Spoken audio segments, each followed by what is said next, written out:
acceleration.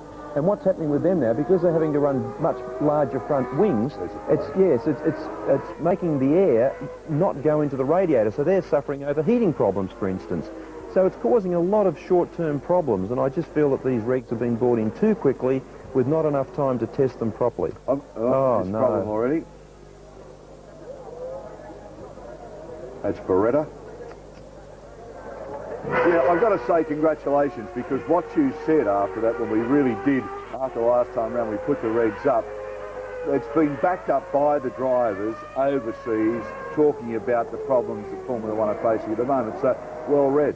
Well, it's just common sense, Daryl. You know, it's, I think really, you know, if you've been there and done that, you obviously know what's good and what's bad for the sport, and I think that what they've done, what they've tried to do is long-term probably good for the sport, but they've just overreacted and brought it in too quickly.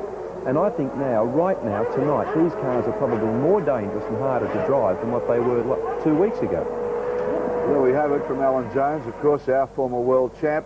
All right, 65 laps at 4:17.47 around race distance, 308.555 kilometres, and as you can see now, forming up on the grid, Beretta out. That's bad luck for him, terrible way to go. As they form up, we'll take you over to Spain now. Our commentators, of course, the voice of Formula One, Murray Walker and Dr. Jonathan Palmer. It's coming to the back now. Watch for the lights.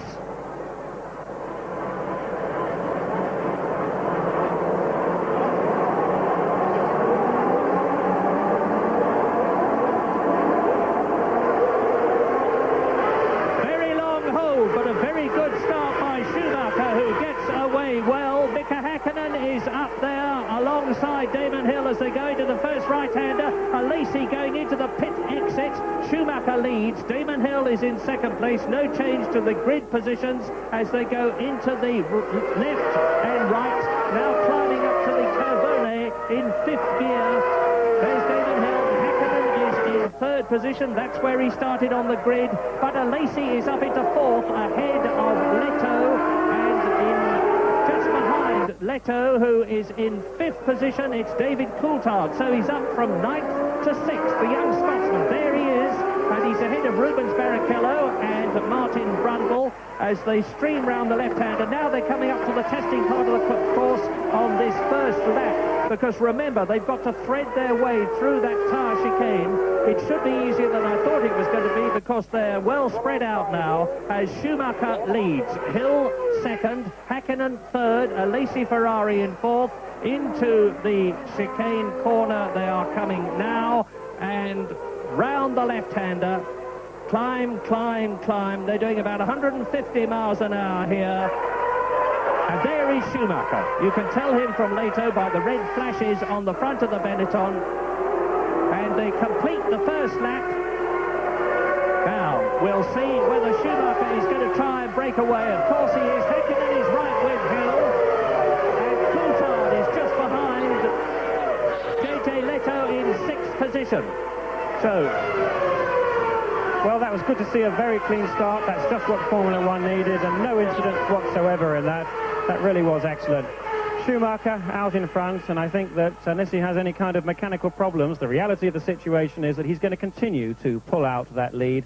The combination of Schumacher's Benetton, the Ford Zetec engine, and Schumacher being unstoppable at the moment. But Häkkinen is looking to see if he can have a real go at Damon Hill. He was disappointed that he didn't manage to get in front of Damon in qualifying. He was just 1/10 of a second slower. But great credit there to David Coulthard, who moved up from ninth on the grid cleanly. His first ever Grand Prix start up to sixth. Great performance. Lap 2, and it is a 65-lap race at the end of that first lap.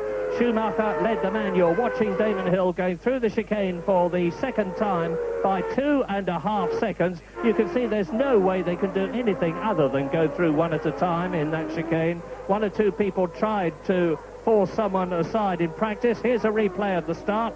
Schumacher gets away well. Now watch Häkkinen come right up alongside Damon Hill. I'm looking down the back of the grid to see if there are any problems there, and there do not seem to have been any. And here it is from the front again. Yes, looking from the front now, we know that Lacey was the one who made a particularly good start. There's Leto putting his nose in, the Benetton, but Lacey on your far left, coming right inside, nearly getting inside Hill, in fact, there. Lacey, a driver who regularly starts very quickly. Good to see him back on form again. after a moderate performance coming back from his neck injury at Monaco. Well, this is the battle at the present moment. We're on lap 3 out of 65, and Damon Hill, who's got an enormous amount of pressure on him. At Monaco, he had to lead. In fact, he was the only Williams driver. Here, he's had some of that load relieved by having a teammate in David Coulthard. And as you can see, now that's JJ Leto in the blue and green car. Alesi in the Ferrari, Scarlet Ferrari, is 4th. And right behind Leto is Coulthard, so 4th, 5th and 6th are having a really hard fight for it. Coulthard driving beautifully. Yes, this ship really shaping up very well indeed, because Coulthard has been increasingly impressive throughout his time. Just watching them go through that chicane reminds me that, in fact, the drivers have agreed to have a no overtaking rule going into that chicane. It clearly is potentially dangerous. It was put there for safety reasons, and they certainly don't want to be in a situation of having any incidents there. Now, although we will not see any yellow flags, that is because that they need to reserve that capability for if there really is an incident. Out goes Belmondo. A lot of drivers will be relieved at that, to be quite honest.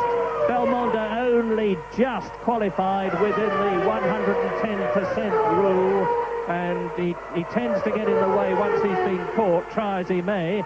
And it's still 4th, Alesi, 5th, Leto, and number 2 is Coulthard. That's the replay of Paul Belmondo spinning off in the Pacific Ilmore, and you can see he's got his rear wheels in the sand, spinning furiously, and Leto now is challenging Alesi, the French Sicilian in the Ferrari. I remind you, he's got less downforce than he's had during practice because of that smaller front wing. And on lap 4 out of 65, Schumacher is now leading Hill by an incredible 5 seconds. Hakkinen is 3rd, Alesi is 4th, Leto is 5th. In 6th position is Coulthard, then Barrichello, Brundle is 8th, Irvine is 9th, Blundell is 10th, Comas is 11th, and Berger is 12th.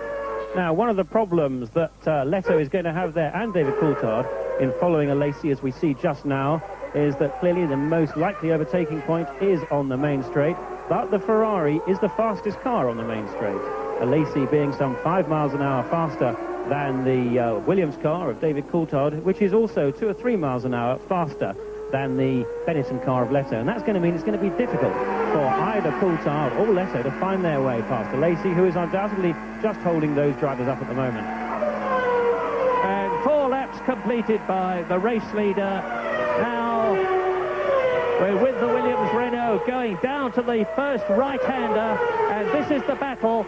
These 1, 2, 3, and behind Coulthard, Barrichello and Blundell are lapping 1 to 2 seconds slower than the 1:26, 1:27 of Schumacher and Hill. And Schumacher is absolutely blasting away. He's now 6.5 seconds ahead of Damon Hill. He's clearly wanting to build a substantial cushion so that he can come in, make his tyre change with the minimum of fuss and having to rush it too much. And this young German now, and he is in his 43rd Grand Prix, so he's comparatively inexperienced in relation to some of the top drivers of the past, but he's incredibly mature, sensible, in control of things, and that in control is now 7 seconds ahead of Damon Hill. And Damon Hill is about half a second. There he is, ahead of Mika Hakkinen. You can see the gap. Alesi in the background is 4th. Behind him, it's still Leto in 5th position. Coulthard is 6th. Half a second behind Coulthard in 7th position. Rubens Barrichello in the Jordan. So, there's the McLaren Persian. Completing the lap, Hill, Hakkinen. Now, in terms of working out what's going to happen from here, we do know that all the drivers are on the same C-compound tyre.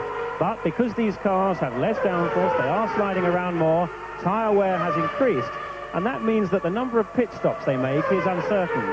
The minimum I think anyone's going to be making here is 2, but some people have suggested even 3 could be on the cars because of this higher wear rate for the tyres. Now, if anyone's going to go for 3 stops, which will run, and that is Michele Alboreto in the Minardi. That looks like he's had a bit of a spin there, I would say. I don't think one would be inclined to park a car on the gravel trap. We may or may not get a replay to see what happened. But, of course, if they're going to make 3 stops, that means they'll be pitting for the first time at lap 15 or thereabouts. We're now on lap 5, so that's just 10 laps away. I would think, though, more likely is that most of these front runners, if not all, will be going for 2 pit stops. They'll be dividing the race into 3 components, and they'll be running, therefore, with 1/3 tank, so they'll need to come in round about lap 20. And we're on lap 6 now, so 14 laps to go, if that is so. And the battle for second place has settled down between Hill and Häkkinen, and it's still Damon in that lead position, with Michael Schumacher going through and completing his 6th lap. And there's a replay of Michele Alboreto just pulling off the course. It didn't look as though it was anything at all dramatic, as Hill and Häkkinen, 2nd and 3rd, complete their 6th lap. Yes, I must say, I take it back, Michele. It does look indeed as if you were just being very courteous indeed and moving off the circuit completely with some kind of mechanical problem, but potentially electric. There was no smoke coming from that car, no sign of anything other than a loss of drive, a loss of motive force. So that's the kind of thing that some electrical problem could produce.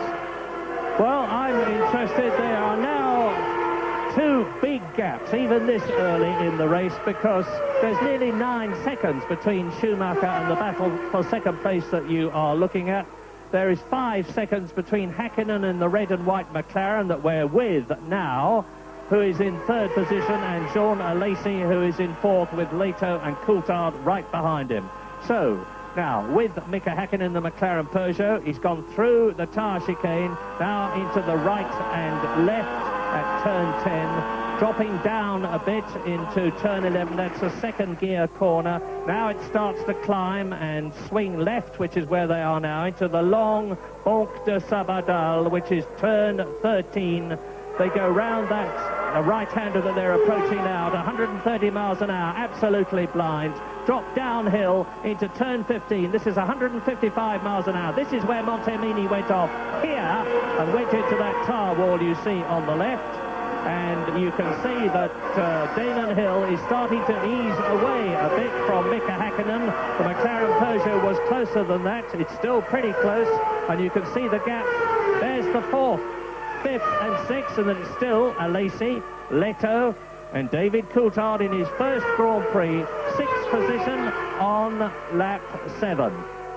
So I think at the moment Coulthard is very much doing the right thing. Here we are actually riding with Leto now, right up behind that Ferrari. And this is coming on to the penultimate corner, I believe, as they up towards the main straight. No, actually, we're not quite there. I take it back, we're somewhere else. But nevertheless, you can see how at this point, Leto is really pretty close to the back of that Ferrari, because around this back section, the handling of the cars is all important. And we've just seen a Ligier of Panis, I think it was, going into the pit lane. Looking back from Alesi's car now, so it's very difficult. In fact, it's impossible for Leto to get by that Ferrari of Alesi around the back section there. They just whip through the chicane, and it's on the main straight that he needs to do it, but again, he's got less straight line speed, and that's going to cause his problem. Well, Eric Bernard has just gone in the Ligier and has just gone out in the Ligier, because so that must... Well, I don't know what the problem was. It might have been something as insignificant as rubbish in the radiator, but there doesn't seem to be much of that about on the circuit.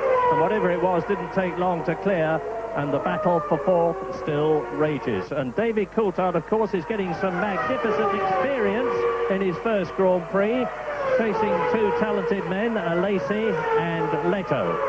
The right thing to do for Coulthard is, I think, is just to be pretty careful at this stage. He'll be very well aware that it's his first Grand Prix. It's not the time to try and be a mega hero in one race, and to try and get by Leto and Alesi in too much of a rash manoeuvre would not do him any favours, and he's best to sit it out. It's very early stages yet in this race. We're only 8 laps in, and looking at the way he's going so far, that I would say mechanical reliability allowing, he could well be into a top 3 finish here. 23 competitors left, because Beretta and Alboreto are out of the race, and it is now lap 8 that we are on, lap 9 that we're on, my apologies, and Schumacher is continuing to just pull away in this incredible Benetton Ford. It's amazing how things change. We got used in the past to seeing McLaren dominate racing with a variety of engines. Then we got used to Williams, and now neither of them are in the picture temporarily, because McLaren have changed their engine supplier. Williams have not succeeded in converting their car to passive suspension and the reduced downforce, as well as the Benetton team. The Ford V8 engine, which the concept of was argued over by many people, has come good again, because the V8's never been out of the picture all that much. The DFD won so many races, but now the new Zetec R Ford V8 engine has won 7 Grand Prix in a row, and if you'd said to me this time last year that that was going to happen in the near future, I would have invited you to go away and examine your head. So the Ford...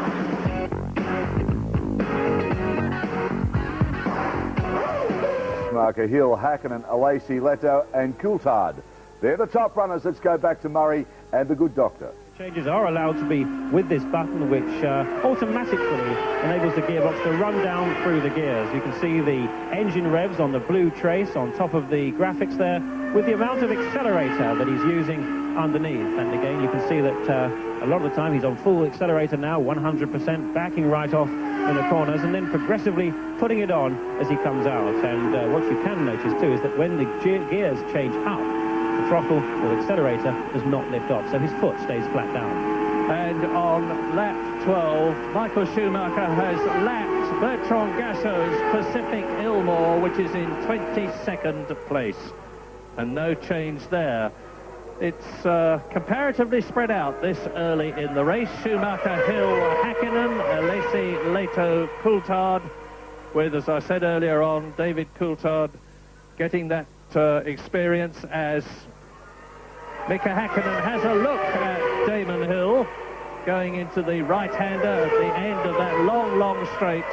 You'll remember, many of you, probably one of the most evocative and exciting television pictures of all time, when Ayrton Senna and Nigel Mansell were racing down that straight wheel to wheel, and Nigel got through first. Well, this is great driving from Mika Hakkinen there in the McLaren in third place. He really is pressurizing Damon Hill hard, and Damon has had things difficult recently. Clearly the situation at Williams' team has been disrupted by events, and there, I thought we saw something there with the Leto battle, but that's still Leto now crawling all over the back of Alesi, with Coulthard just behind. But we're talking about Williams and Damon Hill. The Williams car, it has to be said, is a difficult car to drive. It has to be set up in such a way that it doesn't move, it doesn't pitch too much, by which we mean that the front doesn't go down very much or come up under braking or come up very much under acceleration, because if it does, the car loses its balance. And to keep the car running on a very even keel means that it must run very stiff springs, and that makes it nervous on the limit. And indeed, Damon has had 3 spins so far this weekend, and I'm quite sure that Mika Hakkinen will know that, and that he will be eager to try and pressurize Damon into another, if not a spin, certainly a minor mistake to enable him to try and get by. And I'm sure in my mind that Jean Alesi in the Ferrari in 4th place is holding Leto and Coulthard up, because you're seeing now how very difficult, as Coulthard has a look at Leto to try and take that 5th position from him. JJ closes the door, and you're seeing how very difficult it is in Formula One, no matter what the circuit is, no matter how wide it is, to pass. Because when you think about it, there is only one ideal racing line on any circuit, and if you're on it, the chap behind you has got to pull out, get alongside you, and get past you on what is, in effect, a slower line. That's what Leto's been trying to do. Well, you could see the Leto on that last corner. He came in very wide. He tried to get a faster exit by coming in wide and compromising his line there to try and get out faster. He really is desperate to try and find a way round Alesi, who's probably slowing him up by as much as a second a lap. But again, it's going to be difficult. He doesn't have this straight line speed advantage. One thing that he may well be hoping for, but the chances are not, that in fact with at lap 14 that he could be about to pit. If anyone is going to be on a 3-stop strategy, they're going to be about to pit now. Yes, if I can't see who that is. I think it was Berger. It was a replay. It was Gerhard Berger going off into the sand, and I'm sure that will have stopped him. It's a very wide runoff area. I was saying, if I was Leto, I would be thinking very seriously about coming in. He quite clearly can't get past Jean Alesi. If he comes in for the tyres, he could benefit from a quicker tyre stop and get ahead of Alesi when he has to come in for tyres, as he certainly will. And that would move number 2, David Coulthard, who is still in 6th position, still holding a watching brief behind the Benetton Ford of Leto, having a look round Jean Alesi's car on lap 15. Schumacher now leading by 13.5 seconds. Damon Hill second. Hakkinen about half a second behind the Williams Renault of Damon Hill. This is the battle for 4th, the Ferrari of Alesi. The Benetton Ford, there it is, of J.J. Leto behind him. First Grand Prix, David Coulthard in the second Williams Renault. We're with J.J. Leto now. That is Jean Alesi's Ferrari ahead. Through the tyre chicane, now through the S's, the right and the left. And you can see, as Jonathan was saying earlier on, the power of the Ferrari. That V12 engine has got a lot of grunt, and it pulls away momentarily from the Benetton Ford at that section of the course. Now they're coming up to that 130 mile an hour right-handed corner, and into the pit lane is coming Martin Brundle. It's Hakkinen. Well, this now looks very much as if, well, it's quite clear, in fact, that Hakkinen is on a 3-stop routine. Very good pit stop, 7.4 seconds. And that would actually explain why he was able to pressurize Damon Hill so well. It would have been unusual, looking at the performances we've seen so far, to see Mika able to push Damon quite as hard as that in those early stages. And I would think that we shall see Damon Hill stay out for another 5 laps, which will mean that he's only going to be on a 2-stop routine, which will mean that effectively Hill was lapping, or able to lap, with the same fuel load a little faster than Hakkinen. So, lap 16 now, still Schumacher 14.5 seconds ahead of Hill. Hakkinen has made his pit stop. That's Alesi ahead. We're with J.J. Leto in the second Benetton. Just behind us is David Coulthard. And tyres, as ever in this Spanish Grand Prix, are going to affect things. Through the tyres, coming up to complete another lap very shortly. I'm keeping my eyes open on the pit entrance. Yes, I must admit, I would have expected Williams to have certainly considered carefully bringing Coulthard in. He's being held up by both Alesi and, of course, Leto as a consequence of Alesi. But one of the problems, or one of the characteristics of the refueling mechanism, is that the fuel load that's in the tanks has to be preset, and it's not that easy. It's not impossible, but it's not that easy to modify it once the strategy for the race has been established by the team prior to the race start. Coulthard is coming into the pits. David Coulthard is coming in from 6th position. Now, Mika Hakkinen's tyre stop took 7.4 seconds. This is the second of the top runners to come in to change tyres and to take on fuel. Out goes the front jack. Well, this is a long pit stop, a very, very long stop. He's stalled the engine, and they're having to get the starter out at the back. This is sheer inexperience, I think. David Coulthard is used to driving in Formula 3000 races, of course, where a pit stop is not required. The engine is running, stalled again. I remember Alain Prost doing this at Monaco last year. He stalled the engine twice. And that's 3 times for the unfortunate David Coulthard, which won't be doing anything for his equilibrium in the cockpit. Meantime, the battle continues. There's Alesi with right behind him is J.J. Leto, and now up into 5th place has gone Barrichello. To 6th position is Brundle, and they're not very far behind. And I can tell you that David Coulthard is out, but that was an enormously long pit stop. And you can see he's trundling out of the pit lane now. Don't think anything's wrong. Remember, there's a 50 mile an hour limit. The engine sounds as though it's misfired. And now he's caught hold. And I saw the tyres kick. But David Coulthard has learnt a hard lesson there, because he's lost a lot of places. He's down to 11th position. Yes, that really is a great shame for David Coulthard there, as Martin Brundle comes into the pits there. That's Yuko Katayama off in his Tyrrell. Action all over the place at the moment. So Brundle also on a 3-stop strategy, with dividing the race into 4 runs. But I'm not sure with those that stalling from David Coulthard if it was really his fault, because He tried a number of times to move away with that Williams car. I think he tried to start it, or did start it, and tried to pull away no less than 4 times, but each time it stalled. And there we have... that's Katayama going off. He's just pulling off. It's Katayama pulling off in his Tyrrell there.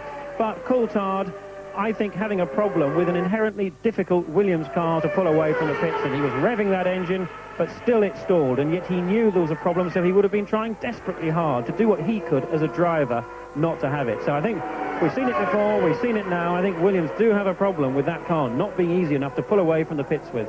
Well, now we need to watch Rubens Barrichello. He is in 5th place behind race leader Michael Schumacher, 18 seconds ahead of Damon Hill. Alesi is in 3rd place, and he's some 20 seconds behind Damon Hill, who is 2nd. Leto is coming into the pits to make his tyre change. And he's just rolling in now as you're looking at John Alesi, and behind him you saw Rubens Barrichello. Now here is JJ Leto, and I remind you that the quickest stop we've had so far was 7.4 seconds from Mika Häkkinen. The seconds ticking away, and out he goes, 7.5 seconds. Well, nothing in it, just 1/10 of a second. And at the same time that Alesi was stopping, there is Eddie Irvine in the Jordan car, so he's stopping too. Now, we can't be sure at the moment whether or not these cars intend to stop 3 times or just 2. Stopping on lap 18 falls somewhere between the lap 15 and the lap 21 that we would expect for a clear-cut strategy either way. And it may well be that they're just coming in slightly earlier on a 2-stop routine, and the excitement will continue as the race goes on, because until the very end of the race, we shall just not know. You're looking at the man who's in 3rd position on lap 19, and it is Alesi. Michael Schumacher now is 18 seconds ahead of Damon Hill, and Damon is coming into the pits. Well, it's all happening. Let's hope that he can make a better tyre stop than David Coulthard did. Out goes the board. That means keep your brakes on to stop the rear wheels from spinning and the mechanics from being prevented. Now that camera is actually on the fuel filler, and I reckon that Hill took about 9 seconds there, so he's lost 1.5 seconds to JJ Leto, but he ought to get out in front of Rubens Barrichello, who's now gone up to 3rd position, and Alesi is stopping. And it's Schumacher leading. Hill is 2nd. That is Alesi in the pits. Out he goes. Now we're going to have to let things settle down a little, with everybody having made, not everybody, but men at the front having made their pit stops, as David Coulthard fights to recover.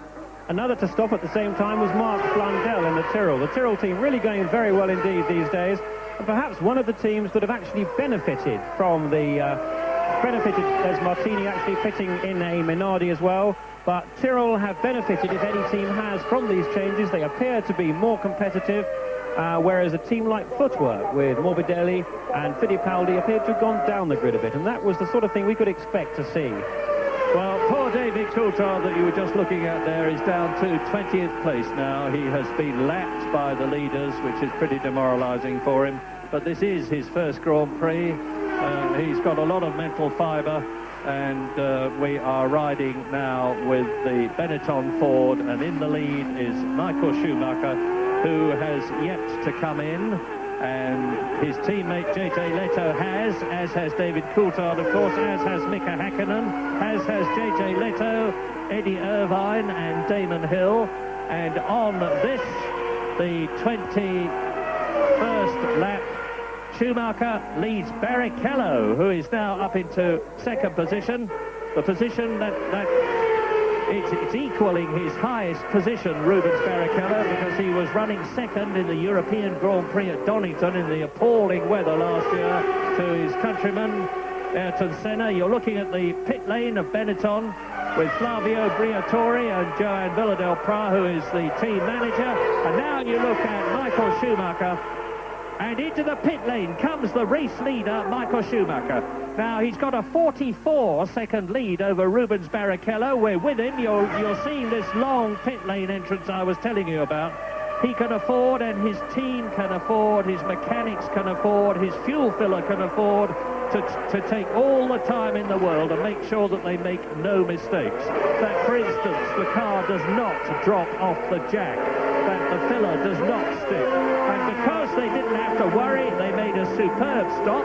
7.6 seconds out at the mandatory 50 miles an hour, followed by the Lotus of Johnny Herbert, goes Michael Schumacher, still in the lead as he accelerates away up to race speed as he joins the track. Yeah, Johnny Herbert there, we can just see half in the picture in the new Lotus 109, but having said that, it doesn't appear to have made, certainly at this stage, a great deal of difference to the Lotus's rather lackluster performance at the moment. Herbert qualified well down and not being happy with the car. In fact, he qualified in 22nd place. And I must admit, I've never really known Johnny to be as dispirited as he was then. Barrichello also, we've just understood, has pitted too. So really the race settling down for what looks like the second third. And this looks interesting in that Herbert looks to be fighting his way past Schumacher, which seems quite extraordinary. And not to say incredible, because now the Ligier is doing the same thing. Now, Michael Schumacher may be saying, and I very much doubt it, I can let them go because I've got such a terrific lead, but has he got a problem? He definitely has got a problem. I really cannot see that there is any indication to do that whatsoever. A little bit of that looks unusual. The left-hand side, there was some flames coming out of just the left bank of the engine. Let's have a look here. Ah, no, that's one of the Simtech cars. That's David Brabham spinning in the Simtech Ford. And has he stalled the engine? If he stalled the engine, of course, he's out of the race because he won't be able to start it without a push, and that is not allowed. So, what about Schumacher? Are we going to have a new leader at the end of this lap, 21? Well, there is Michael. He's going quickly enough now. Yes, nevertheless, I'm still concerned by the fact that I did see flames underneath coming out of the exhaust on the left-hand side of the car and not the right. That looked unusual, and Hill's going by. I think Schumacher has an engine problem. Yeah, so that is David Coulthard going past, but that is significant because if David Coulthard can pass Michael Schumacher the way he has, there is no doubt in my mind. And you can see Hakkinen now. Is it Hakkinen or is it Brundle? It's a McLaren Peugeot in the background anyway. There is David Coulthard, who's just unlapped himself from race leader Michael Schumacher. And if it's Hakkinen behind him, and I think it is, yes, it is. Mika Hakkinen is trying to take the lead and has done so. So for the first time ever, a McLaren Peugeot, as opposed to a McLaren Honda, a McLaren Ford, or a McLaren anything else, is leading a Grand Prix. And Michael Schumacher has undeniably and very obviously got a problem in the Benetton Ford. I don't know what it is, but I do remember that Eric Comas, who has a Ford V8 engine, albeit an HB, had a problem this morning. Now, looking at the trace there, we can see that Schumacher is in fifth gear the whole time. And I watch that speed drop. The revs are dropping right down. That looks exactly as if Schumacher is, in fact, stuck in fifth gear, which would account for his performance. And we're waiting now for Mika Hakkinen to come through at the end of the 23rd lap. So what's interesting there is that Schumacher has stayed out on the circuit. He has not pitted. And that would indicate that the team do not think they can do anything about this particular problem. One might have felt that with the electronics being involved, they could perhaps have had a look at it to do something about it. Maybe they're just looking for more information through the telemetry system, relaying information. While Schumacher decides to soldier on, and gaining all the time, of course, is Damon Hill. Mika Hakkinen is leading. And now you see a replay with David Coulthard going through and unlapping himself. The red flashed Benetton is that of Schumacher, and out of the pit lane goes the Ligier of Eric Bernard. If you can see the...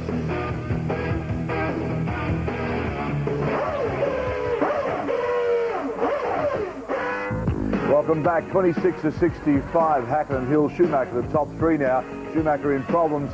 Well, AJ, the uncertainty of motorsport. I mean, here he is with a 44-second lead or thereabouts, goes in for a stop. Now, obviously, got gear selection problems.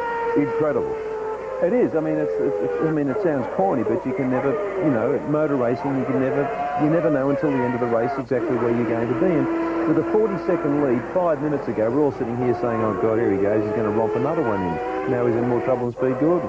Interesting too, Hakkinen now leading with the Peugeot engine. I mean, they'll be over the moon because you just pointed out Williams are yet to win one. If Peugeot get the first one in for the season, there'll be celebrations in France. Oh, too right. Well, it would mean that Renault have won Peugeot have won a Grand Prix this year where Renault haven't. So major aggro in Paris.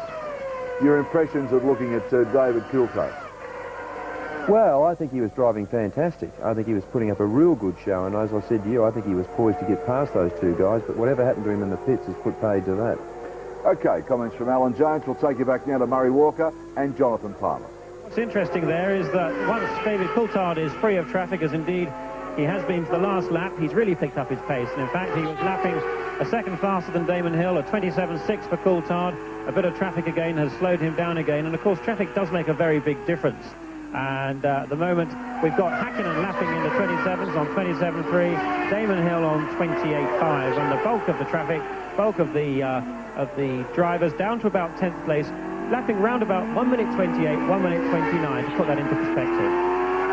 Well, this is Schumacher, and if he's coming in for that new steering wheel, it would surely be on this lap. They must have it ready by now, and the sooner he can change it in the hope that that will overcome his problem, the better. He's still in third place. He's 9 seconds behind race leader Mika Hakkinen, 5 seconds behind second place man. There is the Benetton, there are the Benetton pit personnel waiting for Schumacher to come in. Let's see where he is on the lap. Well, he's up round Capsa, which is turn 8, and he will soon be dropping into sight as Niki Lauda in the Ferrari pit. Jean Todt, the team manager for Ferrari, looking for their man, Jean Alesi, who is in 5th position. Gerhard Berger has long since disappeared, and Schumacher goes through again. Well, Schumacher might have gone through, but his pace has certainly picked up. He's now on a 29.6, and it seems unbelievable to me that he's doing that time with his car stuck in 5th gear. This is a time just 2 or 3 seconds off what he could do, but maybe that's the case. We've just had a message from the Benetton pit to say that Michael Schumacher has radioed in and said that the lesser of two evils, as far as he's concerned, is to keep going. So he's lapping 1:29.6. That's 3.5 seconds currently slower than race leader Mika Hakkinen. That is Martin Brundle, who is in 6th position. So both the McLaren Peugeots are in the top 6. Race order, lap 28. Hakkinen, Hill, Schumacher 3rd, Leto 4th, Alesi 5th, Brundle 6th, Blundell in the Tyrrell is in 7th position, ahead of Christian Fittipaldi 8th in the footwork. 9th is Eddie Irvine in the leading Jordan, because his teammate Rubens Barrichello is down at 9th. Gerhard Berger is 10th in the Ferrari. I've missed him, I apologise. And in 12th place, the next man to be lapped is Pierluigi Martini. Gerhard Berger is out of the race. I may have spoke a bit too soon, but now there's no doubt about the fact that Berger has joined Beretta, Alboreto, Belmondo, Katayama as retirees. Now here we can see a great battle for 5th place, with Alesi holding up Martin Brundle, as indeed he did with Leto before, but right behind Brundle is his fellow Ligier teammate. Last year, that's Mark Blundell there in the white Tyrrell, and behind Blundell, Christian Fittipaldi in the footwork. So very close indeed. There's Ron Dennis there, the McLaren team principal. But it's going to be difficult for Brundle to find a way past Alesi because, again, he has a lack of straight line speed compared to that Ferrari power. And all he can hope to do is pressurise Alesi and hope to benefit. And it looks actually like Martin Brundle's biggest problem may well be Mark Blundell rather than trying to get by Jean Alesi at the moment. Yeah, it's good to see Mark Blundell going so well in 7th position behind his ex-teammate Martin Brundle, because he hasn't had the best of luck in the Tyrrell Yamaha, which is an excellent car designed by Dr. Harvey Postlethwaite and his colleagues in the Tyrrell team. They've made a good job, and the Yamaha technicians have worked very hard on the engine with John Judd's people, and it's all coming together very well indeed as Gerhard Berger walks in, having retired from the Spanish Grand Prix. Yes, it really hasn't been Gerhard Berger's weekend. In qualifying, he was in 7th, just behind his teammate Jean Alesi. We saw him what looked to make a driver error running straight on at one of the corners there. I don't think that damaged the car at the time, but it may have been consequent damage caused him to retire. But that battle there with Martin Brundle, Mark Blundell, really raging, and great stuff to see. We think I really find it very difficult looking at the time. Schumacher has just posted a 28.7. That's only 2 seconds off the front-running cars now, and it seems inconceivable that he can do that time just remaining in 5th gear, even though the Ford Zetec engine, being a V8, will be a lot more tractable with more low-down power than something like a Lace's V12 Ferrari that we can see there, actually pulling away once again from Brundle. And one has to wonder whether or not he's actually managed to find some more gears, maybe even a couple of gears to help him do that kind of time. Meantime, Mark Blundell, number 4, that's Martin Brundle, and he's the car ahead of the Tyrrell, and the Ferrari and Alesi is ahead of Brundle. So 5th, 6th, 7th, 8th, and 9th, Eddie Irvine is coming into the picture with his teammate Barrichello behind him. And Christian Fittipaldi, as Martin Brundle has a look at Alesi, who holds the inside line, tries to make Brundle drive round the outside. Martin tries to satisfy him, but of course he won't get round there. And coming into the pits is the McLaren of Mika Häkkinen. Now, so here is race leader Häkkinen. He was only 7 seconds ahead of Damon Hill, so I'm watching out for the Williams Renault now to see. He's gone through. Damon Hill is leading in Spain, and Michael Schumacher now goes through, so he's up into 2nd place with that dodgy gearbox or whatever the problem is in the Benetton Ford. Mika Häkkinen is rejoining. There he is coming out, and now we hear from that Häkkinen stopped not for fuel, just for tyres, which is interesting. It indicates that perhaps he was brought in earlier before, and just putting on the tyres is clearly going to help the performance of the cars. But there we have the 2 Williams cars. We've also heard, in fact, that Schumacher is not going to make a pit stop for his steering wheel specifically, but the logical thing to do would be to make it in conjunction with a fuel stop. Now, Häkkinen coming in at lap 30, looks like he'll be going for another set of tyres about lap 45, which would be 3/4 distance, and underlines just how heavy the tyre wear is here at the Barcelona circuit. Yes, Damon Hill leads in Spain. He was 2nd in Brazil. He hasn't had the best of luck since. And that is David Coulthard, who's cutting his way through the field. He's a lap down still behind the leaders, but he's up to 12th position now, and he was 20th. And he's with his teammate Damon Hill, because that's the race leader. The 2 Williams are together, completing laps, but not the same lap. Coulthard has gone through now, and he has. And Damon Hill is on his 32nd lap, leading. And you're watching him now. What's going to be interesting here is to see just how the pace of David Coulthard compares to Damon Hill. They both, I'm sure, have got no team orders to race to. From the lap times, they're lapping in pretty similar times, low minute 1:27s. And so it looks like Coulthard seems to have disappeared. I'm not quite sure where that went. Let's see, perhaps we can get a camera angle pointing forward to see. Well, there's 11 seconds in it between race leader Damon Hill on lap 32 out of 65. So we're just about at half distance. Schumacher is in 2nd place, still soldiering on, expected to change the steering wheel when he takes on new tyres and wheels and fuel later on in the race. Mika Häkkinen is 10 seconds behind Schumacher and 21 behind Damon Hill in 3rd place. JJ Leto is 4th, Brundle is 5th, Alesi is 6th, Blundell is 7th, Fittipaldi is in 8th position, Eddie Irvine is 9th, and his teammate Barrichello is in 10th place. David Coulthard is 12th. Johnny Herbert is in 13th position. David Brabham is still running in the Semtech Ford. He's a lap down in 18th position. And out of the race have gone Berger, Morbidelli, Frentzen is missing, Sir Comas, Katayama, Alboreto, Belmondo and Beretta. Well, David Coulthard is there, but he's lost a lot of time to Damon Hill. He came by the start-finish line some 7 seconds or so, or perhaps 4 or 5 anyway, behind. Looks as if maybe he made some kind of mistake and ran wide, allowing Hill to go by. It's surprising that he dropped, and virtually inconceivable that he dropped that far back just in terms of driving. But what I'm going to be interested to see is that as and when David Coulthard comes in for his next stop, whether or not he manages to get away cleanly, because the question mark is, with regard to all of that stalling before, is that an error, is that a driving error from David Coulthard, just simply not being familiar with the Williams car, or does his particular car have a problem pulling away? Well, it's very interesting to see that Michael Schumacher is now lapping quicker than Damon Hill. I wasn't conscious of Damon Hill being stuck in traffic all that much, which may have been a problem. But Michael Schumacher has just gone round half a second faster than Damon Hill. We're riding with Damon at the present moment. And, of course, I'm wrong, because there is the traffic in front of him. It's one of the Minardis that he's up to. It's Morbid.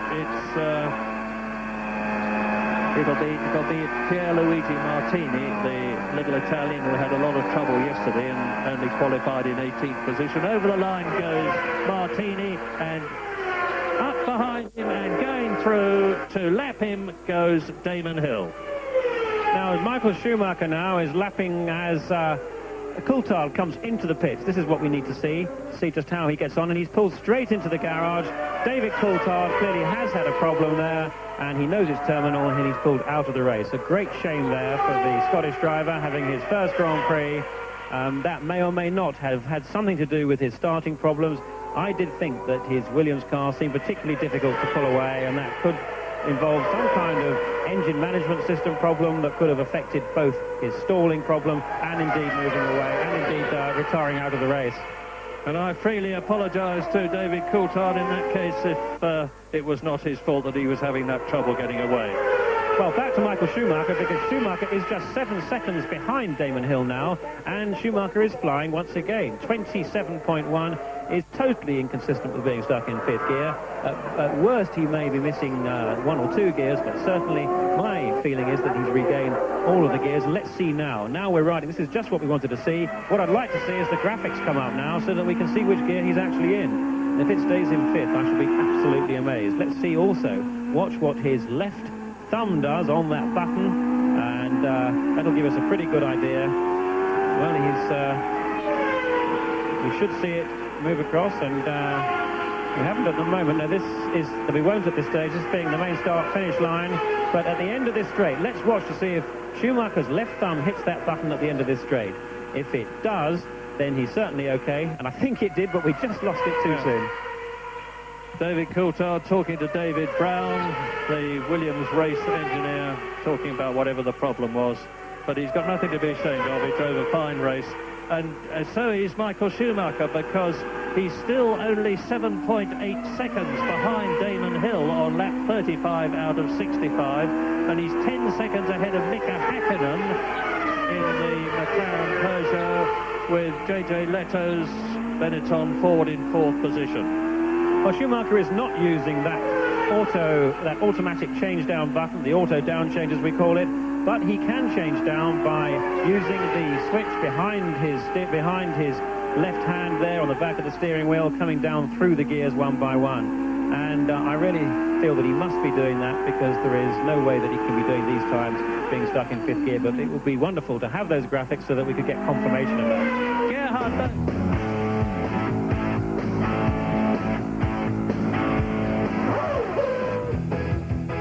37 and 65 laps now. It's Damon Hill still in front from Schumacher, Häkkinen, Lato, Brundle, and now Lacey up into the top runners. Gasho and Fittipaldi have just pulled up on the side of the circuit. They're out. No great dramas there. So once again, we're losing cars at a rapid rate. This race starts to get very interesting. Let's go back to Murray and Jonathan Palmer. And then it just got worse the more laps we were doing. And I had a long conversation with my engineer, David Brown, to decide whether we should keep going or not. And for the safety of reasons, we decided to stop. So I only made half distance. Only half distance, but how do you feel physically after your first Grand Prix? I feel quite warm, and my right foot was going to sleep a little bit. But I think that's normal, because your right foot's working very hard. You're either on the throttle or on the brake. But apart from that, I was feeling pretty good, and it was a comfortable pace. I just, you know, these are the things you've got to expect in Grand Prix racing. Everything is stressed absolutely to the maximum. So it's been a pretty good debut all in all, though. Without the problems, do you think you could have finished in the points? I'm very confident I would have been in the points, because I was comfortable in speed behind Lato before my first stop, and I knew that I could go a little bit quicker. I just didn't want to risk anything. So I was hopeful that I'd get in the points. Thank you, David. Lap 38.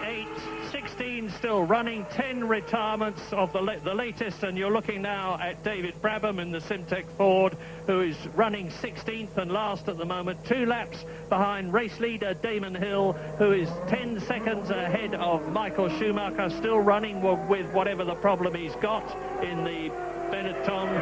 But retirements are Coulthard, Gachot, Berger, Morbidelli, Frentzen, Comas, Katayama, Alboreto, Belmondo and Beretta.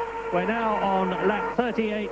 You're looking at the race leader as he goes through to complete the lap, onto lap 39 now. And Damon, who has got 3 Grand Prix victories behind him in his career already, all of them last year, of course.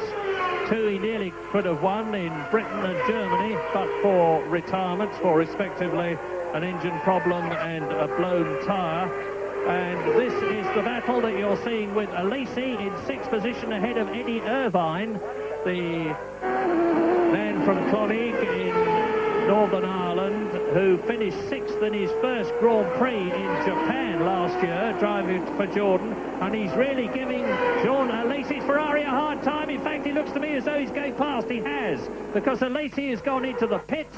You just saw him peel off there, looking backwards, and so now Eddie Irvine in the Jordan Hart is in the points in 6th position on his return to Grand Prix racing, having been out of the Grand Prix at Monaco, San Marino and the Pacific Grand Prix at Aida.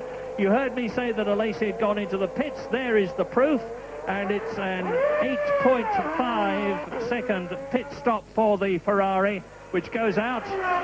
They've got limiters on them now to make sure, one way or another, that they don't do more than 50 miles an hour. Well, Damon Hill's now been able to extend his lead. He's some 11 seconds ahead of Michael Schumacher. So clearly, Michael Schumacher's car is not in perfect trim. He does have some kind of problem. It would be logical to assume that still rests with the gearbox. Quite what we don't know, although having said that, he's just put in a 26.3, which is within a second or so of his fastest ever lap. So it seems to be that he might have an erratic problem, which is quite consistent with an electrical problem. Sometimes it works properly for him, other times it leaves him jammed in a gear. No doubt we shall hear ultimately at the end of the race. That's Eric Bernard in the Ligier Renault, and he's running in 14th position. But we mustn't forget that Michael Schumacher, by running in 6th position, second position as consistently as he is still on a World Championship 6 points if he finishes, to add to the 40 that he's already got. And he would still have an absolutely enormous lead in the World Championship, even if Damon Hill wins. And it's now lap 40. There are 25 laps to go. It's a hot afternoon and a very tiring race. Hill leading, Schumacher second, Hakkinen third, Leto fourth, Brundle in 5th position, Eddie Irvine 6th, his teammate Barrichello 7th. It looks as though by the end of the race, both the Jordans could be in the top 6. Alesi down to 8th position. Mark Blundell running well at 8th, but not as well as he had been earlier on. And Alesi is in 9th position now. Now, what we don't know at the moment is whether or not Brundle and Hill are going to stop twice in this race or 3 times. Now, if they were going to stop twice, I think it probably would have happened. Sorry, 3 times. I think we would have seen the second stop by now. But both of them I would still expect on a 2-stop strategy to be stopping within the next 5 laps. So we should expect a stop from them very soon, I think. And into the pits comes JJ Leto from 4th position and looking pretty leisurely about it. He just came, well, it struck me for one moment that he was coming in because of the car language, if you like, as into the pits comes Martin Brundle. Now, he was 5th, Leto was 4th. There's Leto getting out ahead of Martin Brundle, who's just come in behind him. So there won't be any change in their relative positions. And Eddie Irvine will have moved, I think, up into 4th position with these 2 tyre stops from Leto and Martin Brundle. We'll see. We have to wait for the information to come through. Out goes the McLaren of Brundle. Leto has already gone out. Irvine has gone through. It's going to be a very close thing with Barrichello. And John Alesi ahead of Piero Martini, and into the pits comes Damon Hill. Now, this is the race lead. He's only 8 seconds ahead of Michael Schumacher. It could well be, but Schumacher has taken the lead. He's just gone through and has retaken the lead as into the pits for another set of tyres comes Damon Hill, and Schumacher's strategy of staying out and soldiering on is paying off. Now, Hill should have rejoined in second position, because I'm still waiting for Häkkinen and Häkkinen to go by. We know that Leto and Brundle have stopped. Häkkinen is through. Well, we do here. Now, there's Jordan. Looks like he's got an engine problem. I think the smoke out of the back of that car. That's the Jordan, I think, of Barrichello. I think it's Barrichello from the colour of that helmet. Sad end there. Barrichello being very impressive in qualifying. And yes, indeed, it is Barrichello, because Eddie Irvine has just come into the pits. So I said earlier on that tyres were going to control this race, and that is exactly what is happening.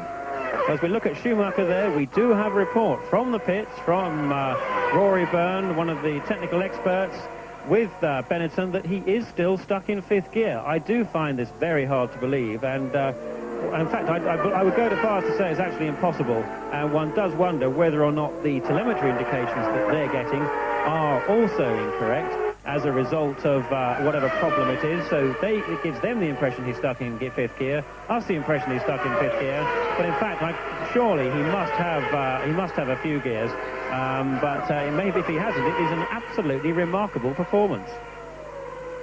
Not to say sensational. And there is Schumacher. He's on his 43rd lap now, and he's leading Mika Häkkinen as things are changing. Mika Häkkinen in 2nd place, Damon Hill in 3rd position, Eddie Irvine in 4th place.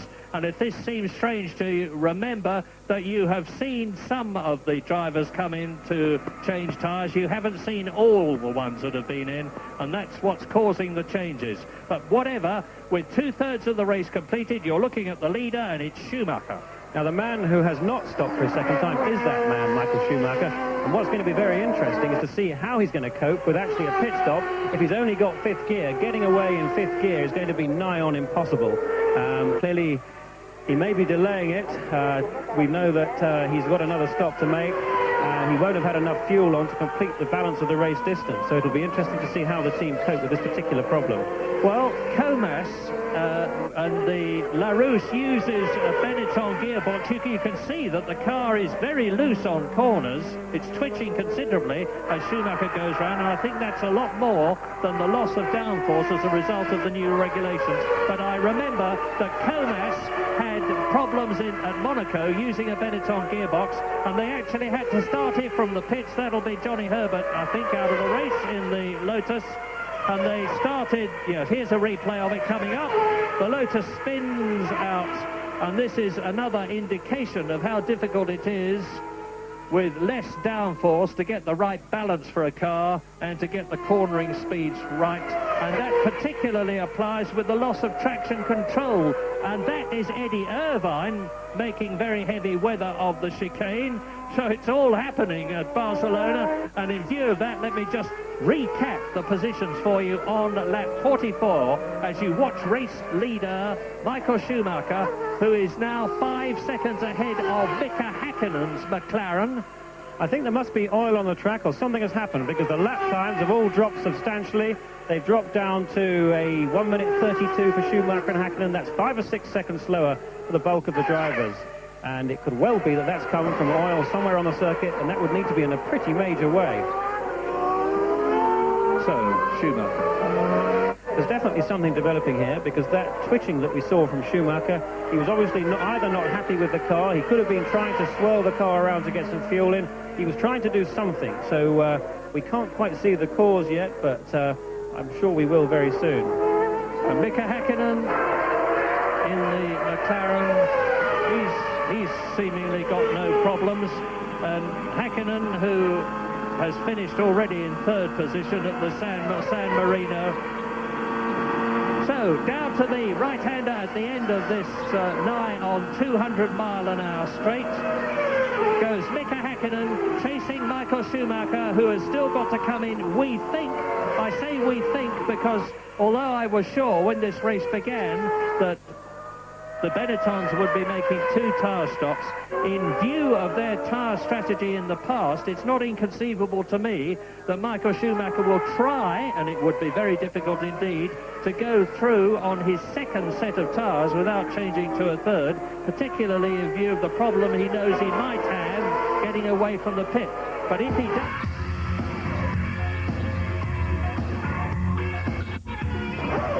Back, high drama in Spain. Häkkinen coming into the pits, waiting there, the Peugeot team, the McLaren team. As you can see, this long entry into the pits for the slow right down, but at the same time, Schumacher into the pits. Now, AJ, whether he can get out on time, and we'll know if he's jammed in gear just by the way he drives out. Good stop, and he's pulling away all right, so it's a bit of a mystery. Now, whether they've whacked a new steering wheel on him or not to fix that electrical problem remains to be seen. But this is very interesting because he's now just going out in front of Häkkinen. So with 20-odd laps to go, it should be very interesting racing. Certainly now, so let's bring you up to date with the places now. It's Hill in front from Schumacher, Häkkinen, Leto, Brundle and Blundell. Back to Murray. He goes through there. If that's in 5th gear, tractability or low-speed pulling power is pretty impressive. There's no doubt about it on this engine if he can maintain these times being stuck in 5th gear. Well, I can tell you that they did not, I repeat, not change the steering wheel as they had been planning to do on Schumacher's Benetton. So whether or not they decided that changing the steering wheel wouldn't make any difference, it's an electronic problem that would not cure, or whether it was something else, I know not. But anyway, the Benetton people watch Schumacher as he goes through and completes the lap. He's now a further second behind Hill, and behind him is Häkkinen. You can see now, or you will see in a moment, hopefully, Mika Häkkinen's red and white McLaren closing up on this car, which is second in the Spanish Grand Prix and increasing distance behind Damon Hill. Right, there is Schumacher. Look for Häkkinen. Oh, there he is. There is Mika Häkkinen. That's the gap between second and third. Leto is 4th. Brundle is 5th. Blundell is in 6th position. 7th is Alesi. Right behind him is Irvine 8th. 9th is Martini. Irvine has not been lapped. Everybody else has. So Damon Hill has lapped everybody up to 8th place man Eddie Irvine, and Mika Häkkinen has got his sights set on 2nd place man Schumacher. This is Häkkinen. Now, what's going to be interesting here is that as and when Häkkinen comes up and closes on Schumacher, Häkkinen, who we should assume has got his full complement of 6 gears, should accelerate dramatically faster out of the very slow corners. Now, the faster parts of the circuit, or the middle to fast parts of the circuit, it won't make too much difference. But at top speed, we should see the difference too, because if Schumacher is stuck in 5th, that should mean that Häkkinen's top speed using 6th gear should be 10 miles an hour or so faster in the straight. Yeah, and he's taken a second out of Schumacher. It was 4 seconds at the beginning of this lap. And as they go across the line, it is 3 seconds and closing. Mika Häkkinen from Helsinki in his 38th Grand Prix. He's never finished higher than 3rd, and that was the San Marino Grand Prix this year, although he was 3rd in Portugal last year as well. And he's aiming to improve that situation by taking 2nd place from Michael Schumacher, and he won't do it!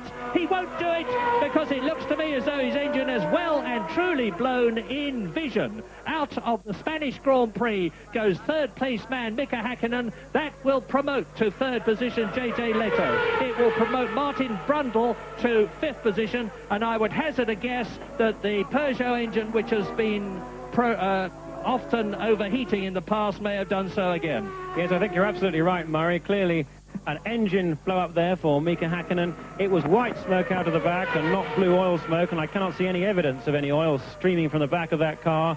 We know that in the races so far, the car has been running very hot. It's hotter than ever. It's the hottest race of the season here in Spain. So the environment is certainly consistent with that car overheating. And after 48 laps of it, it's obviously finally expired.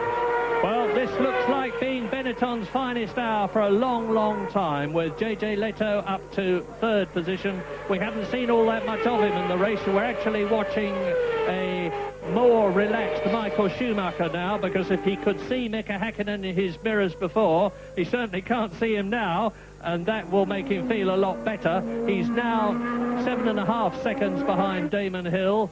He is, 21 seconds ahead of JJ Leto, and we're on lap 50 with another 15 to go as Schumacher passes Mika Häkkinen's stricken McLaren. The Finn is out of the race. Schumacher is looking good for 6 points. Damon Hill is looking good for 10 at the moment, but I'm making no prophecies. I've done that with Damon Hill before, and I wish not to be involved in doing so again. So, it would be 6 points for Schumacher, 4 points for Leto, 10 points for Benetton, and that would make things even better for them in the Constructors' Championship, because the leading Ferrari, and they are second in the Constructors' Championship, is Alesi, and he's in 7th place. And just in case anybody's wondering, things do look better than some of you might think for Damon Hill, because that's that in all of the rush of pit stops and confusion on the track of lots of things going on, Damon Hill has in fact stopped a second time, and therefore he is now, we can reasonably expect, on a clear run to the finish. So at the moment, 7.5 seconds ahead of Schumacher, and looking in good shape, just lapping a tenth or so on average faster. Well, I'm not, I promise you, going to count any chickens before they're hatched. But if Damon Hill was to win this Spanish Grand Prix, it would be a first for him. He won 3 Grand Prix last year, but he won as the second driver, in effect, to the great Alain Prost. And Damon Hill is now the team leader. As I said earlier on, he had this enormous load at Monaco, where he was the only Williams driver. He had lost his friend and great team leader, Ayrton Senna. He was having a very hard time, as were all the Williams team. They're all looking for success in the Spanish Grand Prix, because they haven't had much in 1994. The best place they've had was second in Brazil, which Damon got, because sadly Ayrton Senna was destined never to score for the Williams team. And that was Damon Hill going past Alesi to lap the Ferrari, and he's in 6th position now. The Ferrari is in the points, but you can see how quick Hill is going, how comparatively slow Alesi's going, by the fact that Damon Hill really shot past the Ferrari, as we saw from the rearward facing camera. And it's Hill on lap 51 out of 65. And Alesi, that is Alesi. He's spun off but kept the engine running again. That was a replay. And Schumacher is now some 22 seconds ahead of JJ Leto, his teammate. Benetton 2nd and 3rd. McLaren 4th with Brundle. Tyrrell 5th in the points with Mark Blundell. He deserves a points finish. Jean Alesi is 6th. Yes, good battle there with Brundle and Blundell. At the moment, 13 seconds behind. They're lapping in very similar times, but one has to wonder, having seen one McLaren expire with what almost certainly was an overheated engine, that it would be reasonable to assume that the engine on Brundle's McLaren is also running hot, and that could well mean that he could have had trouble in the last part of the race, which could let Blundell move up to 4th, although he himself had engine problem at Monaco the last Grand Prix, and that certainly put him out of a top 6 place there. Yes, and it's not without its ironic humour that I believe the new regulations have actually helped the McLaren team in a way, because I understand that the Peugeot engine will run a lot cooler with the new aerodynamics. If it was overheating that caused the problem, it's a good thing for them they didn't have the previous aerodynamics. But whatever, Damon Hill leads on lap 52 out of 65, having made, we think, his last tyre stop. We can't see any reason why he should come in. Schumacher is, I think, not going to be able to speed up with that problem that he's got, and I'm going to be very, very interested indeed to hear what Michael Schumacher says in the post-race interview, assuming he's in the top 3, and to hear whether indeed he was stuck in gear. If he was, it's got to be one of the greatest Grand Prix drives of all time, I should think.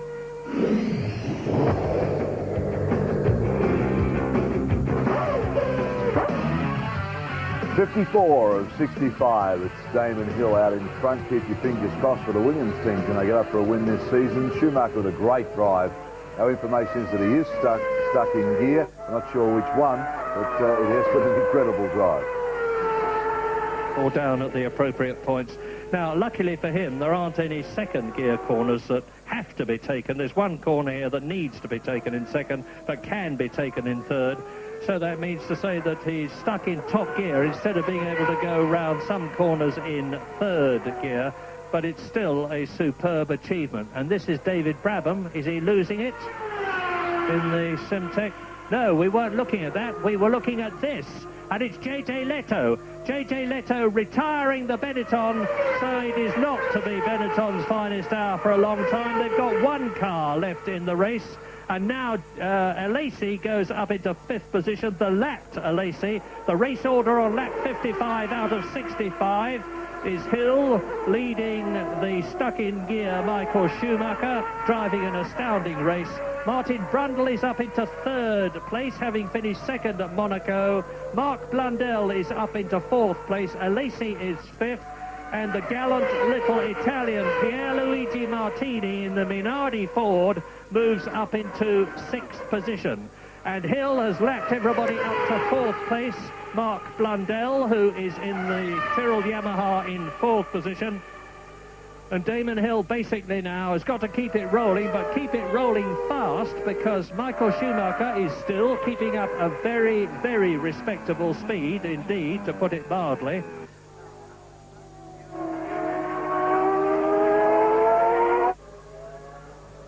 .7 seconds is the gap, and Schumacher's only lost half a second to Damon Hill on the previous lap.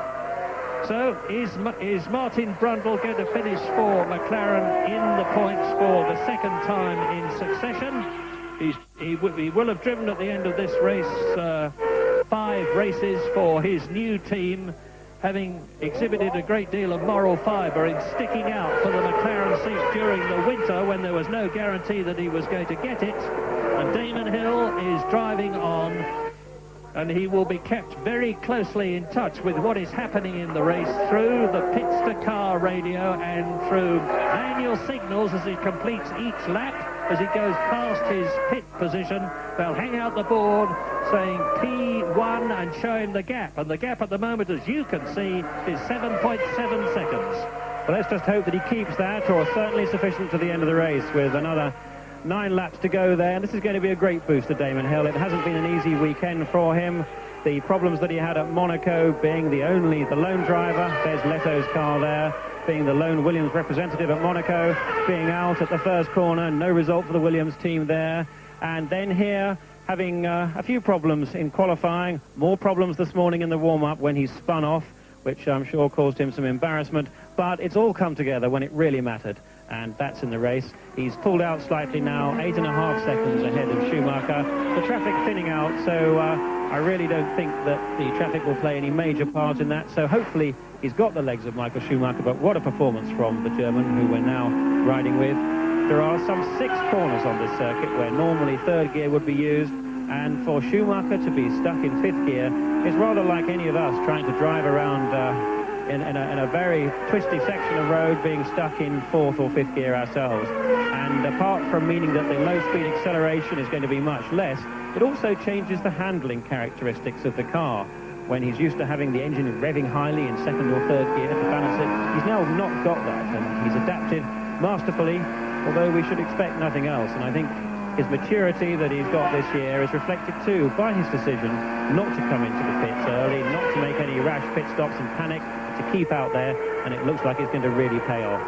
Yes, and in a situation where we were already beginning to mention Michael Schumacher in the same breath as the great Ayrton Senna, we can certainly do so now, because I remember exactly the same thing happening to Senna. I talked about the same thing happening to Berger earlier on, but I remember Senna in a race was stuck in gear, and for lap after lap he turned in speeds very nearly the same as the race leader. This is the close-up on Berger's hand, so that you can see whether he's changing a gear electronically. Well, we know perfectly well, because we've listened, that he's not. But as I was saying, Senna was going round at race-leading speed, and very anxious indeed not to let the opposition know that he was in trouble, and he succeeded. Well, Schumacher hasn't succeeded in keeping things quiet to that extent, because everybody knows thanks to modern communications. But he has driven and is driving a really superb race, which takes nothing away from Damon Hill, who's now leading on lap 58, who is starting, and I emphasise that I'm using the word starting, to look good for the 4th Grand Prix win in his career, which only really started with the Williams team last year. Damon, of course, had driven in 2 races for Brabham the previous year, but sadly the team was not what it had been in its great Nelson Piquet and Niki Lauda days, and there was never any chance of Damon doing well in a Brabham.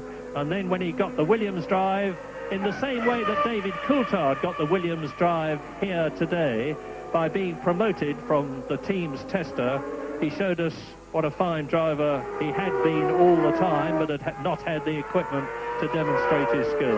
Well, he's got it here today, and this is going to be an enormous fillip, not only to Damon Hill, and you're watching Michael Schumacher, as you can see, 7 laps to go.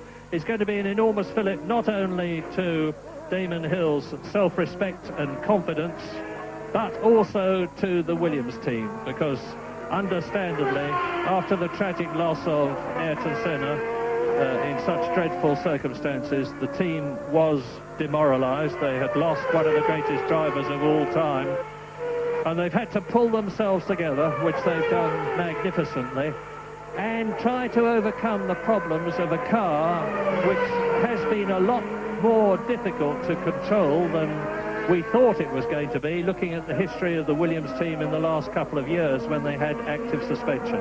The Benetton team have done a superb job, but here today, the Williams team are doing a better one. But the race is not over yet. They're on lap 60. It's a 65-lap race.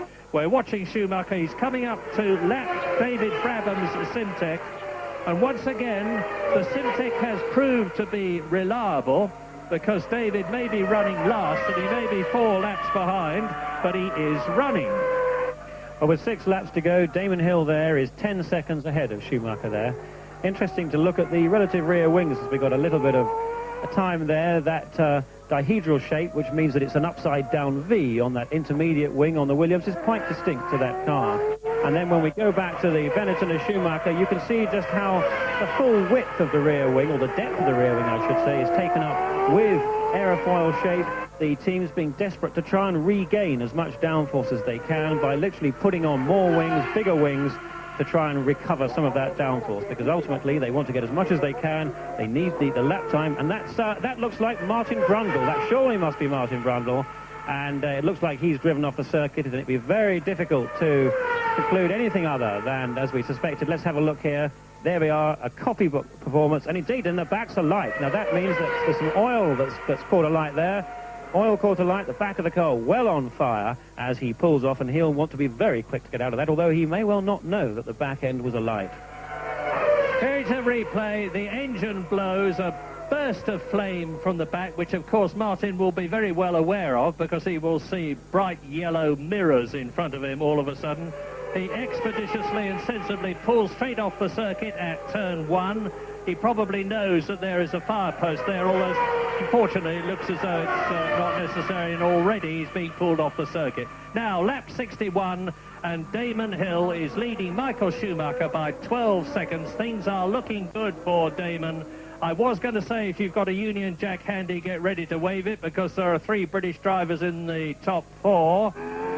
But now there are 2 British drivers in the top 3, because with the retirement of Martin Brundle, Mark Blundell is in the points for the first time in a Tyrrell Yamaha. He finished in the points for Ligier Renault last year with a couple of 3rd places, but he's, as we have said before, not had the best of luck for one reason or another this year, and it looks as though his luck is turning, and that the Tyrrell team, having already scored points with 2 5th places from the Japanese driver Yukio Katayama, is going to make it 3 points finishes, and their first top 3 finish by Mark Blundell, finishing 3rd in the Spanish Grand Prix. But he's still got to do it. Damon Hill goes through and completes another lap. He's on lap 62. So lap 62, 63, 64, 65, 4 laps to go for this man to celebrate his 4th Grand Prix victory, and that is all I'm saying about it at the present moment. Schumacher is now 15.5 seconds behind Hill, and the gap is increasing all the time. Damon's challenge now, not a problem I think, but his challenge is to maintain his concentration. He knows he's leading. He knows that this could be breaking the jinx that has hung over the Williams team this year. He knows that he could be on his way to his first 10 points finish of the year, and what he's got to do is to make sure that he doesn't let his concentration lapse, that he doesn't brake too late, that he doesn't turn in too late, that he doesn't give himself a problem. He can afford to back off a bit, but he may not. He may decide not to. Well, he doesn't want to back off too much because one thing, he may lose his rhythm, and it's as easy to make a mistake, ironically, going rather slowly than it is keeping pretty much on the pace. But on the other hand, he's got 4 laps to go. He's 15 seconds ahead, so I would think he'll back off probably a couple of seconds. There's Schumacher lapping now in the 31s, and indeed Blundell just behind in the 1-minute 30s. Hill still 28.4, so he's still keeping on the pressure, but he's probably really going to go as fast as he needs to keep his concentration and keep the whole game flowing. He's going to be just wanting to stroke it around now, feeling comfortable with the car. I'm quite sure it all looks in very good shape. And it looks as though the Jordan team are going to have their 3rd points finish of the year.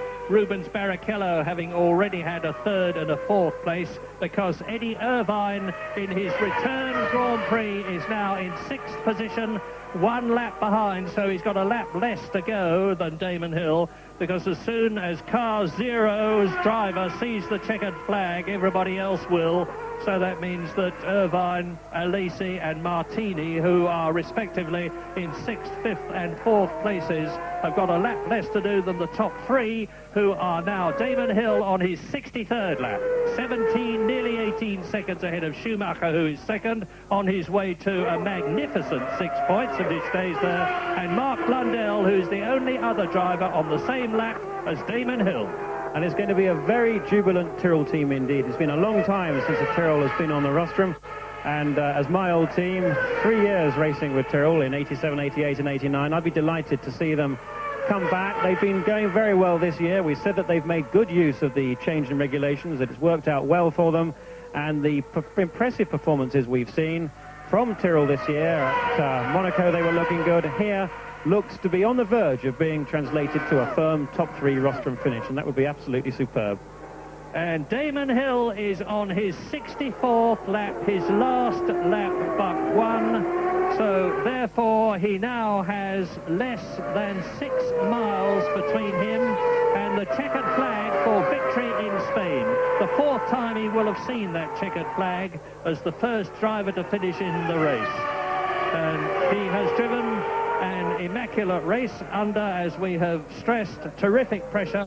There are only 11 drivers left running. They are Damon Hill leading Michael Schumacher, 3rd Blundell, 4th Alesi a lap down, 5th Martini, 6th Eddie Irvine, 7th Olivier Parnis in the Ligier, who is 2 laps down, ahead of his teammate, 8th Eric Bernard, 2 laps down, and there are only 8 runners left now because Martin Brundle is out. Yes, it's certainly been a very eventful race indeed. Ferrari's fortunes resting, as we've come to see, certainly in the last part of last year with Jean Alesi, doing a very good, hard-charging, typical racer's job, the sort of job we've come to expect from Alesi, holding people up. There's nothing wrong with that. That's what his job is when he's in a car that's not capable of matching the very front runners, and he's going to get rewarded with his 4th on that. McLaren team, Hakkinen setting the pace, and Brundle doing a sterling job once again, and both of them could have been in the top 3, but I'm sure there's going to be a lot of serious talking between McLaren and Peugeot, because whilst the engine is obviously coming along, the overheating problem has been existing, or has existed for some time, and they'll want to make very sure they can get on top of it soon. Benetton, well, Leto has regained form after his difficult Monaco comeback. Imola, his first race that he was due to do after his injury, was curtailed with that start line accident, so Monaco was his first proper race. He sped up towards the end, and he's improved still on that with cracking performances, leaving Schumacher to be one of the drivers of the race. There's no question.